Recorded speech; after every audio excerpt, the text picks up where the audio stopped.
ৰাম নাৰায়ণ ৰাম।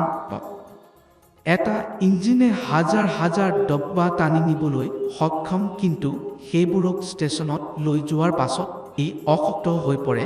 ডব্বাবোৰ এটা পিছত এটা সংলগ্ন কৰি থাকি কিজল কৰিব লাগিছে। সি জানে যেতিয়া মই লৈ গৈ পেলাই দিম সকলো ঠিক হৈ যাব। এটা ডব্বাক ইঞ্জিন বনাবলৈ বহু পৰিশ্ৰম কৰিব লগা হজৰ ইঞ্জিনে কেতিয়াও আৰাম নাপায়। আগুন সদাজত ধপৰ পাই জ্বলে সকলো উপাদানক টানি লৈ যাজ। কিমান বেদনা, কিমান আঘাত, সন্মান তাক কিবা এটা লৈ চিন্তা নাই। এই সকলোবোৰ কষ্টৰ পাছতো সি কিজল টানি আছে। সি জানে যদি এটা বাৰ এইবোৰক লৈ গৈ পেলাই দিব পাৰোঁ, তেন্তে আকৌ কেতিয়াও উভতি আহিব লগা নহ'ব।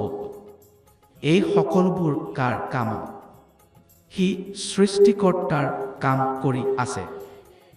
সৃষ্টিকৰ্তাৰ শক্তিক সম্পূৰ্ণ কৰিবলৈ এই ধৰণৰ কাম কৰা হৈ আছে। সৃষ্টিকৰ্তাৰ শেষ ইচ্ছাটোক যদি পূৰণ কৰিব নোৱাৰোঁ, তেন্তে ইয়াৰ পৰা বেছি দুখৰ কথা আন কি হ'ব পাৰে? মই সৃষ্টিকৰ্তাৰ সম্পূৰ্ণ বিকাশৰ ইচ্ছা পূৰণ কৰিব পৰা নাই। বিৰাটে যেতিয়া টানি লৈ যাজ, সি কোনৰ আশাত লৈ যাজ? সৃষ্টিকৰ্তাৰ আশাত।